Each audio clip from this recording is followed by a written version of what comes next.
Hey, what's up, everyone? Welcome to the Maegical Stories of Healing and Spiritual Gifts podcast. This is David Staub here. I'm with my lovely wife, Ms. Megan. Hi, everyone. We're incredibly excited to talk to you today. I love stories of just triumph and just people bringing light into this world. And this one hits home for Megan and I personally a little bit, as we have a couple friends that are struggling with some of these issues. And we are interviewing Miss Karen O'Neill today, who has we just know the high points of her story that are just amazing as they are. So we can't wait to let her speak onto her story, what she's overcome. Just on the high point, she's overcome 40 years, it looks like, of seasonal depression, 35 years of bulimia, through these powerful plant medicines such as Iboga and Iboga, and now she's literally using her story and things she's been through and her knowledge and experience to bring so much light into this world in regards to working for this drug rehab center that's actually using sacred plant medicines.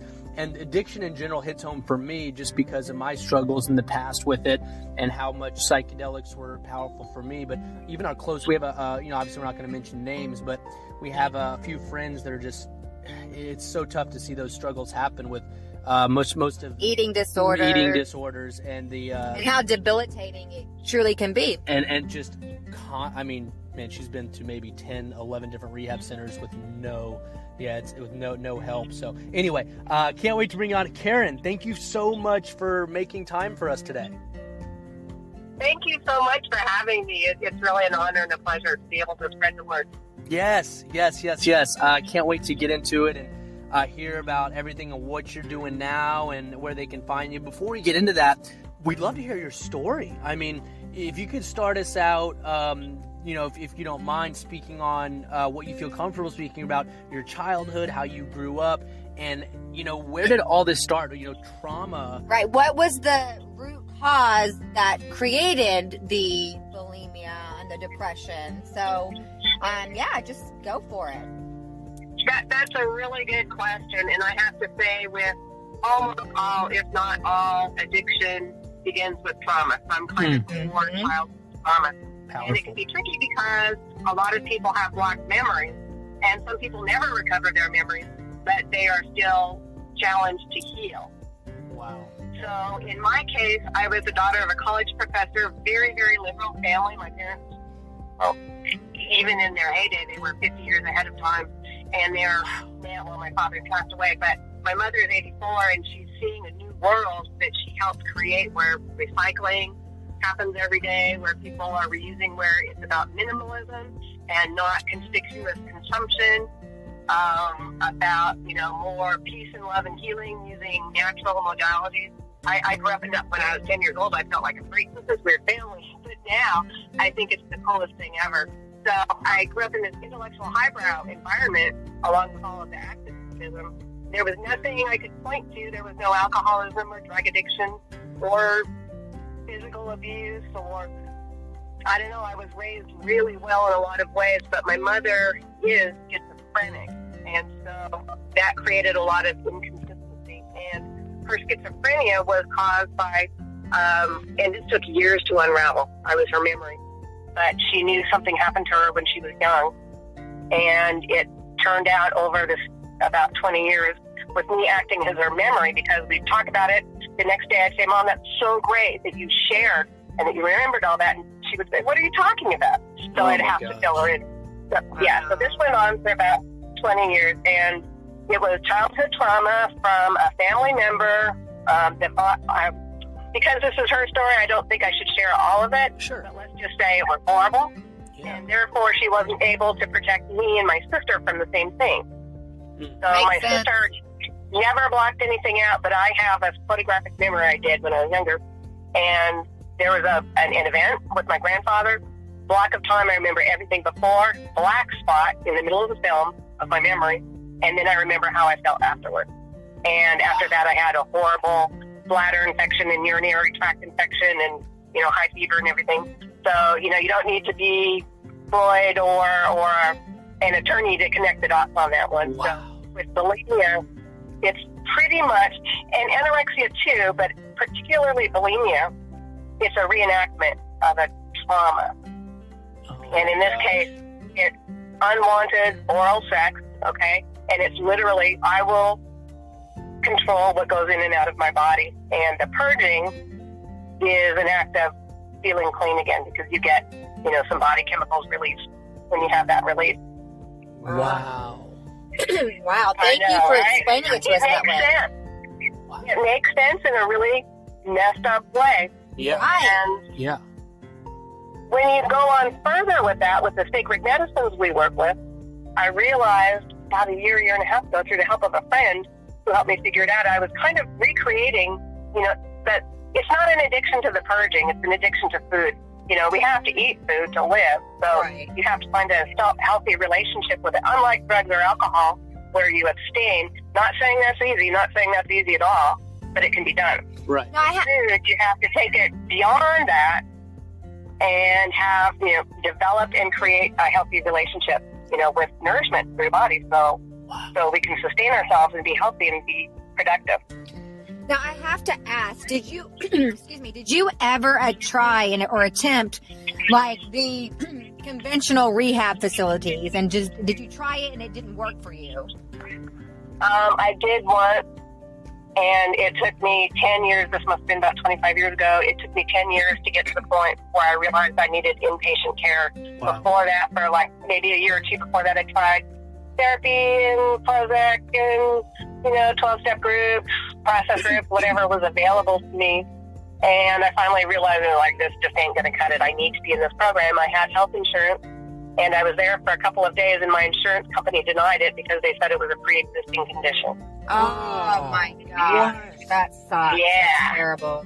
Shame. Yeah, it was. And, even to prove my point that I needed that help, I cut myself for the first time in the hospital. Real passive-aggressive thing, but it was quite literally, a plea for help. And they're like, oh, no, you'll be fine. You're strong. You'll be fine. Unreal. Yeah. Unreal. And the fact that I'm strong that I got there in the first place. Right. Right. Don't give me that. There was nothing they could do. I get it. But, it's a really bad system.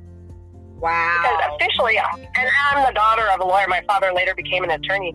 And I knew, it wasn't technically, legally speaking, a pre-existing condition because it was never written down on paper. I'd never been diagnosed. So, they were just trying to avoid the bill. But, yeah, it was very sad. I didn't have the energy to fight that at that point. So I went on for another 25 years until I found Iboga.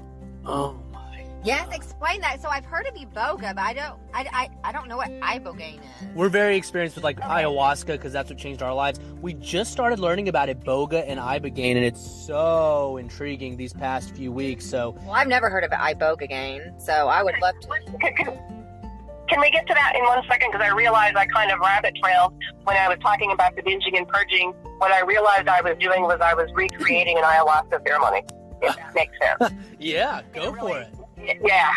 And, that you are eliminating what no longer serves you and making space for something new in your life. Now, I was caught up in the addictive cycle, but once I learned to look at it that way, that actually helped me minimize the behavior. This was before my second round of Ibogaine.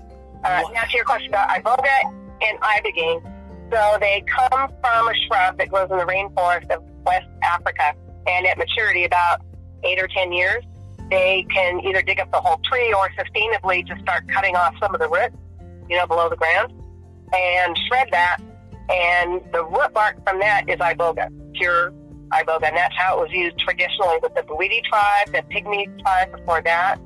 And they would take it by spoonfuls. It would be in ceremony with music that it's an acquired taste that I now love, but it has polyrhythms that help the medicine in your brain work better. I mean, there really was a method to how they did this somehow. Wow. Some kind of consciousness told them how to do it. Wow. Whoa. And what Ibogaine is, it's an extraction of that. So they're removing some of the alkaloid, and the purists believe, no, Iboga, only Iboga.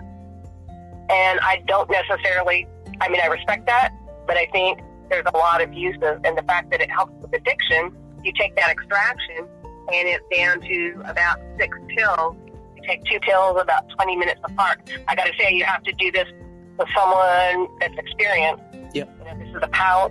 You need medical testing, you need blood work. A lot of things can go wrong if you don't take the proper precautions. Wow. And there's no, I believe that Iboga is different than ayahuasca in the aspect that you don't necessarily have to do a special diet before. Is that correct? No special diet. You do need to have an empty stomach, but that's about all. Okay.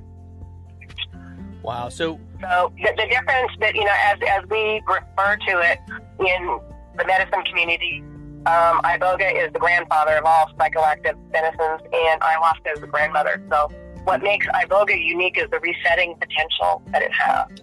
And it's a dirty molecule. It goes through every area of your brain and scrubs it clean. So your tastes are reset to a child's taste. So a child isn't going to want to binge and purge. They're not going to think of that. A child isn't going to want to drink a bottle of whiskey every day or smoke on a meth pipe or, jam a needle into a vein, right? But the 9-year-old won't be thinking that way. So, but you still have your memory and you still have your triggers, right? That your body is not physically craving the way that it would. And this is not a cure, and people tend to think of it as a magic pill because they're desperate, right? Right. And we tell them time and time again, it is not a magic pill. There's a lot of work before and after that you must do that's as important as if not more, maybe even more important, and that's the work that's done in any rehab, in the West. You have to look at your traumas, you have to look at your addictive mindset, you've got to release some things that are holding you back and make room for new habits and healthy habits, and you have about a 30 to 60 day window because the liver converts ibogaine into noribogaine and it stays in you for a while. Oh, wow, that's amazing. And that just gives you a space to figure out what you want with your life, come to terms with all the terrible things we've done, because we all have, in the name of addiction. It came first. It absolutely came first, occupied 80% of our thoughts, for sure, when we were awake. And, some of us were functional, some were not. There's a lot of different stories, but, all of a sudden you've got all this free time. wow. So there's where you bring in yoga and breath work and mindfulness. Remember to have fun, and then do the deep personal work too every day. Learn to love yourself. It all starts with self-love. And when I run recovery circles, because I'm the recovery coach here, and I ask people to say one thing you love about yourself and one thing you love about everybody in the circle, half of them forget. They easily go around and say, I love this about you. I'm like, okay, but what about you? They're not even programmed. And other people sit there for a minute trying to find something. So that's really, you can't really have recovery if you don't love yourself. And so powerful. It's hard to love yourself when you've been an addict and screwing things up in the name of your addiction that kills you. Now, do you find, so like with ayahuasca, oftentimes it's like peeling the onion layer of trauma, and you have to, do it several times or a handful of times. I've heard with Iboga that often, more than not, that it could be just a one-time experience. Is that correct? I definitely don't want to lead people wrong on that. That's ideal, and I know lots of people that have just done it once and remained clean. In my case, it took 2 passes. The first time, even though I was told it wasn't a magic pill, I wanted it to be. Of didn't course. understand the amount of work, and I was in a toxic relationship that kind of defeated the purpose of what I was trying to do. So not that he wanted me to be bulimic, but I was trying to prove my worth to someone that didn't value the best things about me, and so that kind of set me up to go back to the comfort of an addiction and numb out from it. Wow. Can you walk us through like what that Iboga experience was like for you? So people, because for me, before I did ayahuasca, of course, I researched the heck out of it on the internet. Obviously, I found horrible things, and I still did it, thank God. But, people like to be prepared. They like to, even though everyone's experience can be different, obviously, it's just kind of comforting to have some sort of insight of what people can expect. Okay, well, like you said, it is completely different for each person. It's personalized in a way that they can understand. So for me, I'm a graphic designer. I've been a graphic designer my whole adult life, 40 years or however long that's been. So I think in words and images and the combination of the two. You know, the world's an infographic when I'm trying to talk to someone, right? So what happened first? Well, the very first thing, I felt it hit my bloodstream, and I felt I felt it hit the bloodstream. Wow. Kind of in my chest or a little lower the chest, and everything slowed down. My breathing slowed down, my heart rate slowed down, and that's what is supposed to happen at a high dose, what we call a blood dose. So that was on track. And then when I was brought the next dose, I was like, okay, I know how to handle this. I'm just thinking of it as shifting down, and in a standard cough. Uh-huh. This is exactly as I went deeper and deeper. But the very first thing I noticed once all the medicine was in me is like my PTSD was just gone. Wow.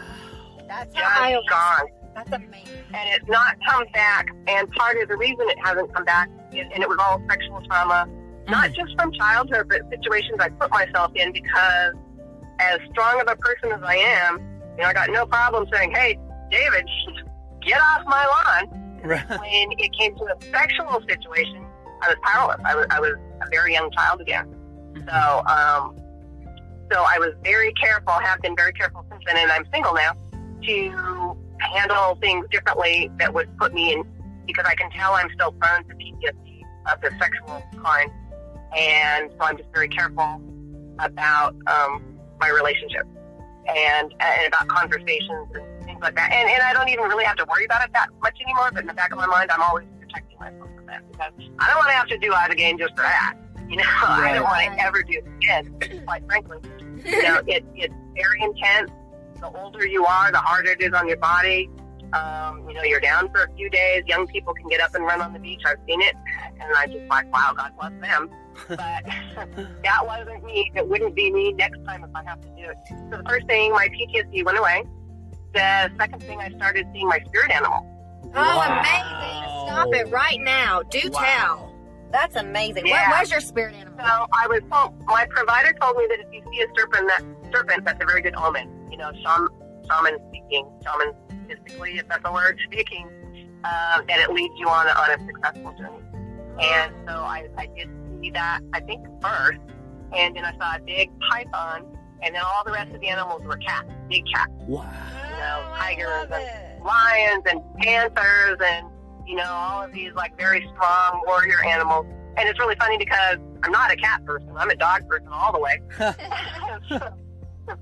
And then I've noticed over time, because my third eye is still blasted wide open from that experience and from using shamanic stuff, rapé, every day, that keeps my third eye wide open. So now, like, house cats are around quite a bit. They're following me around. So I'm learning to like cats. I think cats and I are just too much alike. That's so cool. And with that attitude of, I'll let you know if I need anything, but I probably won't. And if I do, I just want you to pet me. That's hilarious. Now, how long does the Iboga experience last? Oh, that's a good question. It's different for everybody. Okay. So anyway, I wanted to tell you a little more about my experience, and then I'll answer your question. Yes, oh, absolutely. Yes. Okay, so after the spirited animals, the vision started kicking in big time. And so what usually happens is when your eyes are closed, you have the vision, and when they're open, they go away. Your motor function and depth perception is gone. You need help going to the bathroom, and you have to stay hydrated. You're going to the bathroom every couple of hours. That's important, for safety reasons. But what happened was I started seeing big, large culverts about 10 feet round that were spewing out vomit. Okay, so this was very figurative. Wow. And then the next image was, you'll see those sinkholes on a documentary or something, National Geographic, where you'll see sinkholes imploding into the earth. And I saw those, and that was vomit. So the medicine was saying, this is what you've done with your life. This is where your attention is in. And this is what it looks like. It's ugly. Sorry. You need to see. You need to see that. And then I got a series of life lessons, because I'm a graphic designer. It was done in Arial black, red, big block letters, simple things that we all know to do, like to work out every day, take care of your body, eat nourishing meals, pay your bills on time, don't procrastinate, all the things that we know to do, but I wasn't doing because my addiction came first. So that was basically the gist of it. I also saw some scenes, family scenes from the past and things like that. Nothing was revealed to me that I didn't already know, so it didn't release that blocked memory of my grandfather, which is just as well. You know, I don't really think I need to see it. You know, I know what happened. Right. So, yeah, that was it. And generally, to answer your question, the vision stage can last from 4 to 10 hours, with the average being about 6, and mine was about 6. And then it starts to fade. You still have the visions, but they go from color to black and white, you know, like gray against the black of your closed eyes. Wow. And then you move into introspection phase where you're laying there. You're feeling great. It's fantastic. Your body's not anywhere near there, but you're still in a waking dream state, and your introspection where you're thinking about everything that happened, wondering what it means, and then the next day you're moving into integration where you're trying to figure out, okay, now how am I going to do this? So that's pretty typical. Some people, they can have the visions last a long time, like 48 hours. Happened, you know, once or twice, but that's unusual. And the person I'm thinking of, she didn't remember any of it, but it worked for her. She was anorexic and alcoholic, and she's thriving now. That was like 4 years ago. That's beautiful. And some people don't have visions at all. You know, we tend to tell people visions are overrated. They keep you entertained.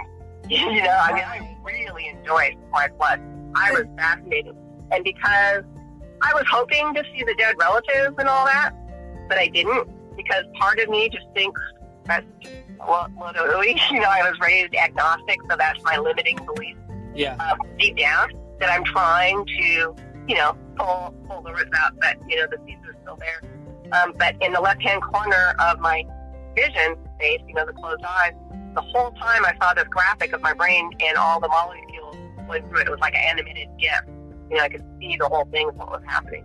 And so the whole experience for me was like a wow thing, because you're objectively seeing things without your emotions being involved. So you're watching, for me, I'm watching my brain, my body, and my soul all talk to each other to do this job of resetting. Wow.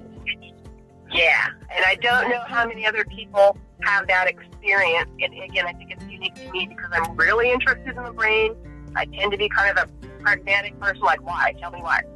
And, you know, and being a graphic designer, I'm visual and word-based. My father was an English professor, so I've been reading since I've been talking, you know, so I've always been, you know, tied to written word. And so that was my experience for me. It was so cool. It was so amazing. And it did the job. So you never felt scared, I guess, because your emotions aren't involved. The first time, no.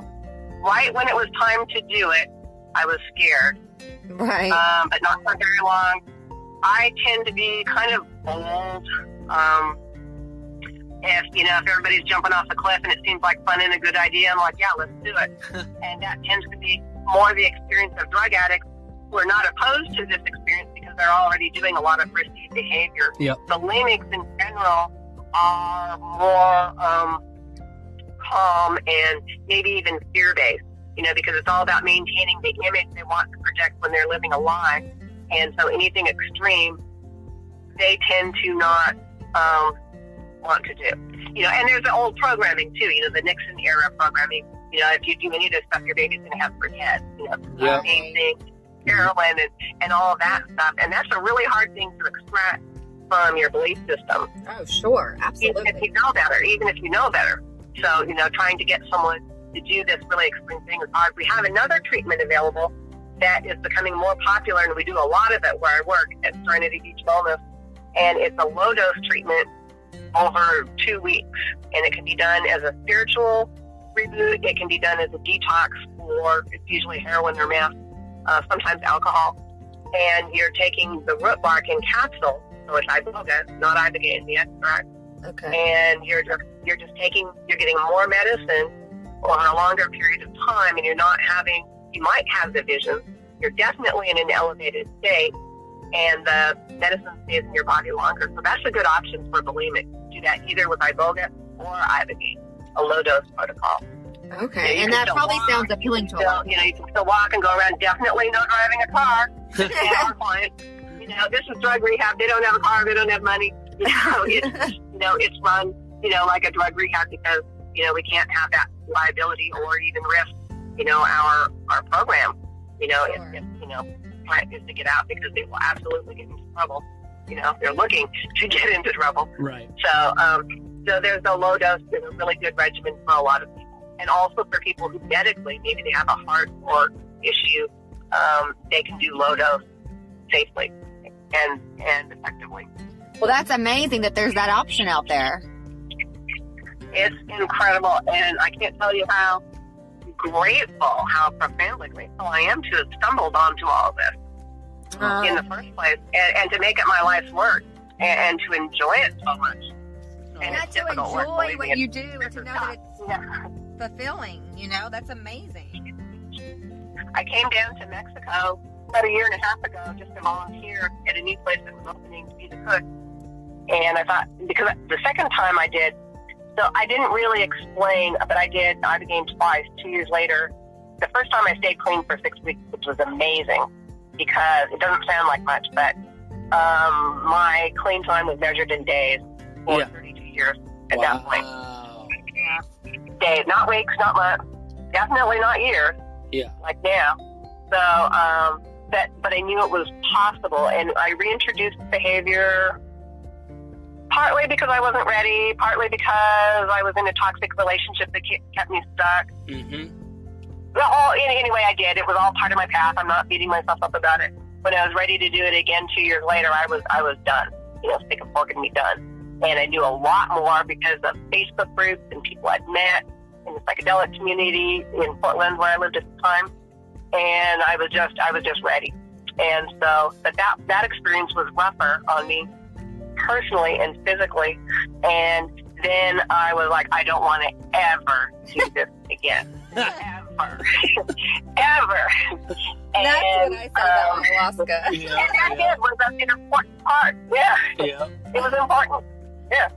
That's I get it. But yeah, girl, I'm so proud of you. It's amazing. That is awesome. And then taking it and then just dramatically enhancing the impact of your experience because now you're helping facilitate for so many others. I got kind of a slightly off topic but similar question.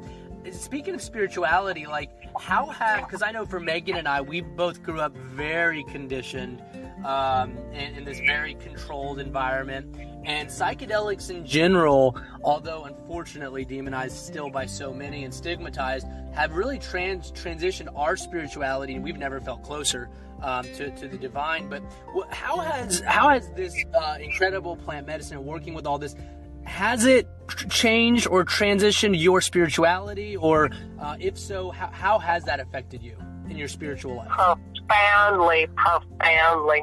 So my limiting belief, I was raised agnostic. Yep. And death is the price you pay for life. Whether that life is a day or 100 years, we got to be here, make the most of it. Yeah. Be good. Yeah. Make the most of it. Just be lucky that you're one of a gazillion sperm that actually, hit the egg and got to have life. So this is my way of thinking, which is not like that at all anymore. Yeah. And frankly, I'm still on my path, getting to where I need to go, which is accepting what I know to be true, but I don't want it to be true. I still want to just die and be done with it. I really do. But I don't get a vote, Right. I don't get a vote. And it's very clear through the use of not Iboga and Iboga, but mainly other things like ayahuasca or 5-MeO-DMT, which we call Bufo down here. Oh, I know all about that. Yep. And another, probably my favorite medicine, which is called Changa, and it's smokable ayahuasca, basically. Wow. So and I never heard of such a thing till I came here, and it was offered to me following my first Aya ceremony down here. And I'm just like, wow, I like that. So I asked my boss, the director, I was like, can I have some? And wow. He was like, yeah, develop a relationship with it. Wow. And, and it kind of puts you into, it's short acting, so anywhere from 15 to 45 minutes, depending on how deep you go. And it just connects you to source and the matrix and all the sacred geometry and all of that. Okay, so now I definitely want to do that. Peyote, those medicines are more about spirituality. Iboga can be, depending on how you're using it.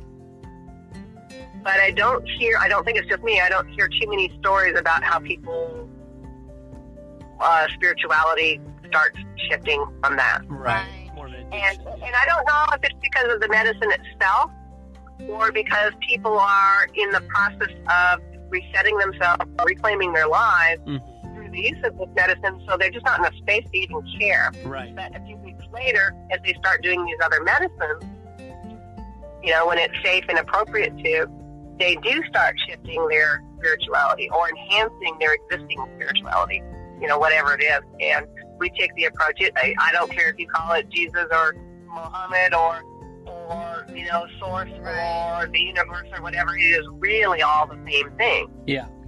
Man, put the name and face to it that you want, whatever works.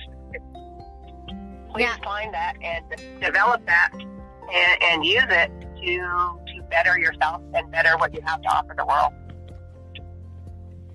Yeah, 5-MeO-DMT definitely is what got me to where I needed to go. And I still have, obviously, more work to do. I'm going back in April, and I'm terrified of doing 5-MeO-DMT again. But, man, smoking that is interesting. I don't like it either. It's horrible. It's not fun at all. I feel, and I don't know if this is the case with you, but, I am a bit of a control freak, and my job, just makes that more so. Because I'm recovery coach, house mother, I'm one of the bad guys. Right. Shamans get to be the good guys. And it's important to have that balance. I'm perfectly comfortable being a bad guy, but it's hard for me to let go. And surrender. And when I you have feel no my heartbeat, go up with the bufo, the 5-MeO, I get scared and I don't just go. Yeah. And you add that my lungs are not so good, it's hard for me to hold it in long enough to where I'm just totally disassociated and I'm just gone. So I've never fully gone into the white light. I've become pretty close, but I do have to say every one of those ceremonies, and I've done it, 15, 20 times in a year and a half. Wow. Has been powerful and transformative and releasing. Absolutely. We her experience, when our ayahuasca experience, the second night, the night that did the majority of the healing of the PTSD for Megan, and the majority of the healing took place whenever it was ayahuasca mixed with 5-MeO-DMT. Girl, I've never been so sick in my life for so long. You mean you took that all in a dose? So he gave me a level 3 of the classic ayahuasca plus 1 of the 5-MeO-DMT, and I was convulsing, and it was insane. But it was insanely healing. But I woke up a different person, and I don't bite my nails, and my PTSD is gone, and it helps so much. Yeah. And that's where ayahuasca is such a beautiful medicine, because you go through, the first hour, the journey can be dark if you've got things to release. And then it's just all love and light, and it's not healing anything in you really if you don't continue to walk the walk of whatever it was the medicine was telling you. Right. But physically you feel good because all the MAOI stuff is running through your body. It's like, woo! Right. It feels amazing. It does. It gets tricky, too, doing these medicines with addicts because they're still in drug-seeking mode, right? Right. And so it's about teaching them to, this isn't about tripping balls, although you will. Right. This is about healing and learning and growing and having the proper respect for it. So no loud music the day of and following the proper diet and proper integration afterward, and you're basically teaching them how to walk. Yeah. And the difference between, because it's all plant medicine. I mean, heroin's a plant medicine, alcohol is a plant medicine, but those are low vibration and addictive. Nice. And these are not, but you can still have the mental addiction of, I just need something to make me escape because my life sucks and I don't want to look at it. Yeah. And so that's an education process. And I've also done medicine ceremonies with local people down here who have a completely different approach. They're not bringing that darkness to the table, and you can feel the energy in the air. And the place I worked at last year, I didn't participate in the ceremonies because I really don't trip much. Yeah. I do it if there's a reason to, and believe me, I could trip every day if I wanted to around here, but I don't. But when you're in a situation where you are just feeling the high vibes of the medicine, whether it was ayahuasca or peyote or whatever it was, it was like a vacation for me from the usual work I do and the usual approach that is programmed in to a drug addict. Beautiful. Wow, that's awesome. Yeah, we our relationship has changed too. Early on, when we were introduced to psychedelics years ago, we used to experiment pretty often, and but it's just transitioned so much over the past couple of years. We've gotten all these messages about they're sacred. They're so sacred, and now outside of like learning and bringing these messages about the healing of plant medicine to the world, it's more about healing Megan and continuing that healing process. And every rare now again, potentially, like if we need clarity, Like with shrooms, like every once in a blue moon, 6 months, something like that. But other than that, it's more of a sacred thing now. It's not, and you hit the nail on the head. You're not going to go take some ayahuasca and go to a rave. It doesn't really work like that. But you can do that with mushrooms. Mushrooms is, I always thought of it as lightweight, like children. But you can actually go very deep and do some real powerful healing. I met a shaman not too long ago. He had been like an RN for 15 years and even a pastor and all of this stuff of the program life that, he thought he had to have. And then got really deep into the shaman work that's in his lineage. And I should send you his podcast when we're done here. You will really like this guy and you're going to want to talk to him. I guarantee you that. Awesome, yeah.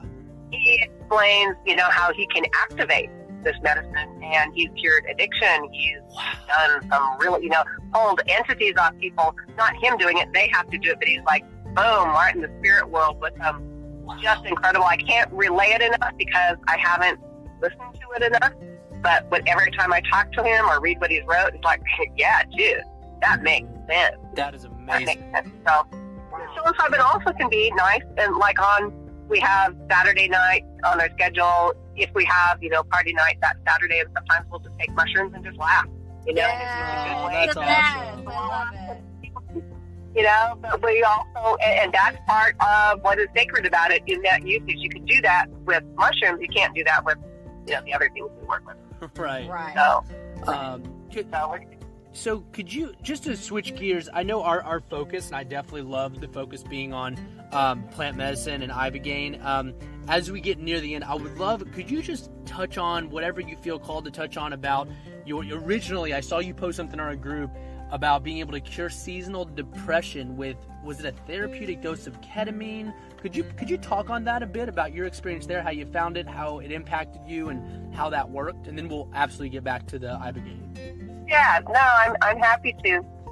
How I did it was undergrad. I researched ketamine clinics, which we have one in Portland. It's like, there's no way I can do that. But by then I was pretty involved in the plant medicine community in Portland. And a good friend of mine, Urban Shaman, is a phlebotomist, someone that I had done NN-DMT with once or twice before. And so I asked him if he would be willing to do this. And then I have another friend back east that I trust. He goes, into the dark web and has, gets the cleanest and the purest and tests it. So, I'm making sure that because ketamine, it's scary. It's addictive and it's anesthetic and there's all of that and there's nothing plant medicine about it. Right. Which doesn't mean I wouldn't do it. Right. But I needed to be judicious about it.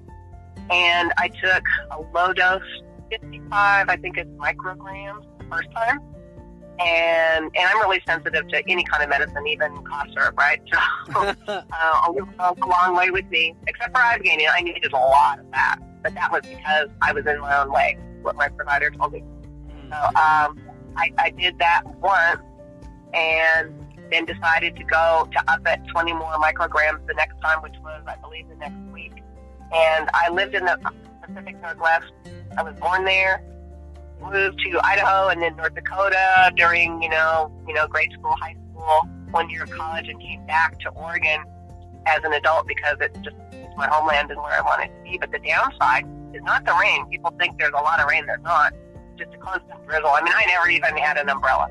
We have our Columbia gear, jackets we put on our hood and call it good, and we laugh at anybody with an umbrella because we don't care enough. Okay. But it's the lack of light.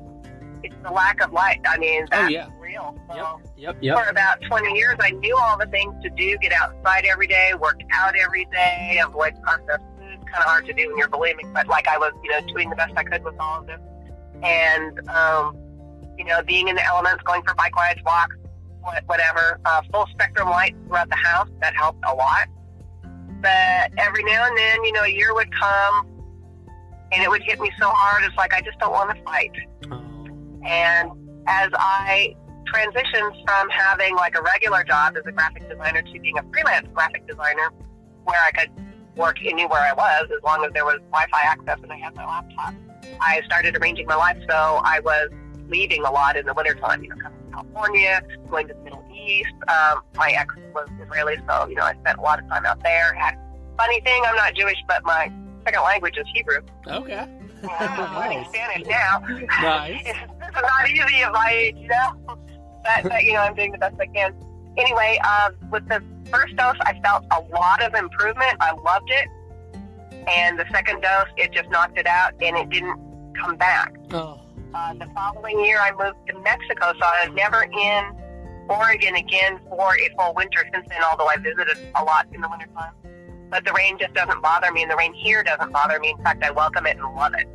Wow. And the dark days I welcome and love. We have so many sunny days, so I don't know if it cured me or if it was the fact that my circumstances changed, my geography and location changed. Yeah. And my life changed so much for the better doing all of this work and being part of this community. So I think it's a combination, but the really interesting thing is the ketamine was what started changing my spirituality. What? I was traveling, man. Whoa. I was like way out there traversing universes and multi-universes. What? I've never heard that. And Buddhist temples with Chinese people, and it was insane. Whoa. It was insane, and it lasted about 6 hours or more, which I think is longer than normal. But again, that's me because I'm sensitive. So this chemical, this anesthetic, was really more than anything else what started me into changing my belief system. And like, wow, look at all this out there, And then I've had this process in ayahuasca ceremonies since, where especially if it's deep, it's like, I don't want this, I hate this. Yeah, I can see very clearly that this is what it is, but I don't want any part of it. So, it's about me getting out of my own way, which is a process, not an event, Yep, it's a process for sure. That's so cool. It's so interesting how different chemicals affect people differently. I've never heard that about ketamine. That is so cool. Yeah, maybe it was just me. I was already on some kind of a medicine path even back then. It would have been, about 3 years ago, I guess. Yeah. 4 years. 3 years. Wow. I got a question for you. What advice would you give someone that was feeling hopeless, stuck in bulimia, felt like they tried everything, stuck in bulimia, depression, and addictions of multiple kinds? So here's the thing. I have a friend that has been, I'm not naming names obviously, but I'm talking like you. Her whole life, like she's suffered bulimia, alcohol, substance abuse. She's blocked memory, so she doesn't remember the trauma that's happened to her. She just knows that maybe it happened because a psychic medium told her that. For sure it happened. Right. I know it did. But I'm going to force her to listen to this. What would you say to her? First of all, I'm sorry, this is making me emotional. I know, I already got teary-eyed too. Yeah. Because I love her. This is definitely a personal one for us. Yeah, I get it. I walked in that path for so long, and you're in the closet, and you're isolated, and you're living a lie for most of the world. The most important thing is to get out of the closet and talk about it to people that you trust. Yeah. Because what I always did throughout all those years, when I exposed myself to, for the first 10 years it was secret, then I started talking about it as I was starting to get treatment. And people would ask, well, how are you doing? And I'd lie. I don't want them to know. I don't want them to tell me what to do. Get out, stop. And that was really the right thing to do, so I guarantee that your friend is still just in hell. Yeah, she is. With bulimia in particular, it's about presenting a face. We tend to be attractive. We tend to be, achievers. And it's about, look at what I'm showing you, not what really is, because what really is, I'm really ashamed of, on some level, whether I can acknowledge that or even am aware of that or not. And the fact that bulimia is repellent, because it involves vomiting, which is repellent, right? And gluttony, which people judge. I mean, people judge gluttony. Boy, Yep. Fat people, look at that fat pig and, all that. I mean, almost everybody intuitively does that. We learn not to be that way. We learn to, love the person because there's a reason they're compulsively overeating. They're numbing their pain. Okay, but we have to learn that. We're not born that way. Yeah. And our society is not there yet. And so my advice to her is get out of the closet. Start researching about Iboga. I've got a couple of more podcasts she can listen to. She can call me anytime, and I will just talk to her. I have a potential client coming that's bulimic, and we spent about an hour on the phone of just relating. Of course, I was talking about our program and our protocol and blah, blah, blah, and how we were going to make it work for him because we're set up for drug addicts. So the small amounts of morphine we have, because when someone arrives, they have to stay on an opiate right until the treatment. Otherwise, they're going to be too dope sick to do the treatment, right? The medicine won't stay in them. So we switched them over to that because, of course, we're not going to allow needles. Anyway, that medicine is kept in a safe. We can't put the kitchen in a safe. Right. So there's other things we could do. But most of the talk that we had was like, I so get it. I so get it. You're really isolated and alone. So my first advice is just start talking to people you trust. Yeah. And be honest. Be honest if you can, and coach that honesty with, please don't police me or judge me because I'm going to do what I'm going to do. I'm stuck there and I can't do any different right now. Yeah. Oh, yeah. That's beautiful. She can't. She can't. She would if she could. I know, and it breaks my heart. I hate to watch it. And so I'm just so thankful for this podcast because, man, she's been through so many rehabs, no success. And, for me, I've always been a believer and very spiritual, and so that helped me through a lot of my abuse. She doesn't have that, very much like how you spoke about. So I'm just so grateful for you and for, you sharing this. You. Yeah, thank you so much.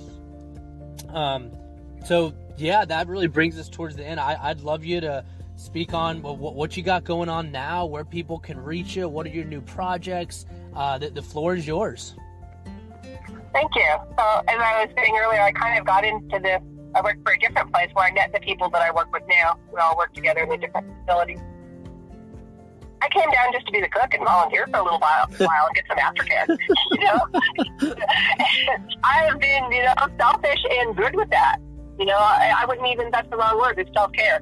It's self-care. It turned out, though, that the place was a bit of a disaster. The owner had no background with addiction. He just wanted to run it as a sacred medicine place, but that couldn't keep the doors open. Mm-hmm. And there was a real need for aftercare, and the right combination of people helped him, get that started. So the woman that was going to come and do all the breath work and yoga classes, all the stuff I wanted to hijack for myself, didn't happen. So being a little bit of an alpha personality, I'm like, okay, we need this, this, and this. We need to schedule. We need to bring in more volunteers. Nice. And get everything going so when clients start showing up, and they will, we've got it. So, yeah, it was a rough start. I mean, any startup is a rough start when you're dealing with addicts. That in and of itself is very, very hard work. Very hard work because they are where they're at. Right. And they just have to go through it. And sometimes their behavior is bad, and sometimes it's not, and, it's a roller coaster, and so none of it's personal. You got to learn how to put yourself in that space to just allow them their journey while teaching and coaching them. This is what's expected. You got to make your bed every day. You got to show up for things. We expect you to participate, blah, blah, blah, and doing it with the right amount of love, and then only using the mom voice if I have to. Yeah. So we got started with that, and then the couple that I work with now opened a place about 30 miles away. We're on the beach. So we are south of Ensenada, and there's a peninsula that goes up into the bay. Ensenada means inlet. It's a great big bay. And there's an estuary on one side, and I'm looking into it right now. It's so beautiful. And then, of course, the ocean, Pacific Ocean on the other side. Wow. And I would not call it a 5-star anything. It's quite rustic. Mm-hmm. We don't have central heating or anything like that. You need to bring winter clothes. It gets really cold here at night. It's Mexico. That surprises people. But we have a really great program and just getting better every day. Oh. We have lots of activities for people. There's just for fun. There's excursions, and we'll go to the hot springs. That's In the cool. springtime. Most of the year, except for right now, we'll go up in the hills. We'll gather sage and bundle it. Oh, and that's amazing. Yeah, it really is. And there's wild horses out there. I mean, it's just bliss. It's just bliss. And we have daily check-ins because someone that's been an addict does not know how to, if they relapse, they're like, oh, it's like a piano just fell out of the sky. Well, it didn't. They weren't paying attention every step of the way of all the things that led to them. So the daily check-ins, it's a process where they can learn to check in with themselves. It's repetitive. They get tired of it, but it works if you do it. Wow. And there's recovery circles that I run where we're looking at addictive mindset and the trauma timeline. And this is very difficult work that nobody wants to do or look at, but it's necessary in order to eliminate those things and move forward with a clear path. And we help them with a plan for their lifelong going home, because a lot of people were dealers for a living. They're not going to go back to that. So it's like, okay, well, you're good at sales. So let's look at that. And we have 3 really good, nutritious meals a day. We have a fantastic cook. And we have medicine ceremonies. We have a sweat lodge, a Temescal, and our shamans are gone right now. Boy, do we miss them. But the 2 that ran it were taking a vacation. But a Temescal is an ancient Mayan sweat lodge ceremony, and we do that on Sunday and Thursday. So and on cool. those days, we don't do anything else. We don't do check-in. We just have meals and that, and it's all about a real high vibe atmosphere. It starts early in the day, lighting the fire, and everybody helping to get things ready, and just creating that sacred space for that. And the ceremony itself, where we're singing and chanting, and we've got drums and maracas, and that lasts about 2 hours. That's so cool. And then if we want to, and most of us usually do, we can just run into the ocean afterward, and that's really good for your body. So the sweat lodge, the powerful detoxifier, it's good for emotional purging and spiritual cleansing. So it's quite frankly what keeps me sane out here. Twice a day, I can take all the stress, or twice a week, I can take all the stresses of the prior days and leave them there. Leave them there. The Temescal symbolizes entering the womb and being reborn, and that's how it's treated. Very, very reverent and very, very sacred. Man, I want to come do this with Right? you. Sounds amazing. Yeah, you really should. You should come do it. Yeah, It's really absolutely. amazing. So we really have, it's Serenity Beach Wellness on Facebook, Okay. or SerenityBeachIboga.com on the web. That's perfect. We'll post both of those too. Yep. Pardon? Oh, we'll post both of these links with the podcast as well. Wonderful. On it. Thank Yep, you. absolutely. Thank you. At this point, of course, I want to bring people here because I want people to be reborn and have a new life. Oh, It only works if they're ready. yeah. It doesn't work if they're being pressured by family. Yeah. And there is no manual for being ready. I wish there was. Yeah. But there isn't. Yeah. So, Yeah, right. yeah, what we basically have created here is an intentional tribe That is beautiful. where everyone supports everyone. And one of the best parts of our program is people that have been here longer enter and want to stay on. They enter a work trade program with us, where they become staff members, not doing the work that the director level people do, but helping with everything. Maybe they're washing dishes or running errands, or carrying in firewood and building the fire, and it's a really good part of their program. They pay a reduced rate at that point, and get more solid with themselves before going back to the stressors of their regular life. Wow, that is So so that's really important that nobody else is doing. It's fairly new, and it's been really successful so far. It empowers people to take control of their lives, and we are all really pretty much equal in this, and we couldn't do it without them. The peer-to-peer support that the clients give each other, and that our work trade clients give to the newer clients coming in, you can't put a price on how valuable that is. Oh, that is just amazing what you're building. And Say, what? I was exactly where you were a month Yeah. ago, thinking this is all crap and it's not going to work. and discouraged, and I can't tell someone that. It has to come from someone who has been through our program. Oh, yeah. And these are the people that say there is no better place in the world for you to be right now. Oh. As much as it sucks for you, and I get that it sucks for you, there's no better place for you to be right now. So we all have a real fire in our bellies for this work, and I'm just really lucky and blessed to be a part of it. I mean, it shines through, and it shows so much. And this world is so lucky and blessed to have people like you and you yourself doing this work, because this is literally the epitome of changing the world by changing souls. Like, you're genuinely healing people. Like, and that's what this world, that's one of the takeaways my ayahuasca ceremony was. She told me, like, the world, Mother Earth, and the people need healing now more than ever. So you are literally doing the work. It's so incredible. And repeat. I think 2020 is going to bring some powerful changes from all of this pain and from all of the brokenness and isolation and separation. And people just need to understand that, like, you are worthy of healing. Like, you deserve it, and it's your birthright, and there's things out there that will help. Absolutely. That's the hard part. Addicts are very selfish. Yep. And I'm speaking as one, right? I can tell you a lot of really awful stories, and so can any other addict, whatever their addiction is. But that's not about love. Selfishness is not about love. They're polar opposite, and our culture does not teach self-love. Right. It teaches put everybody else first.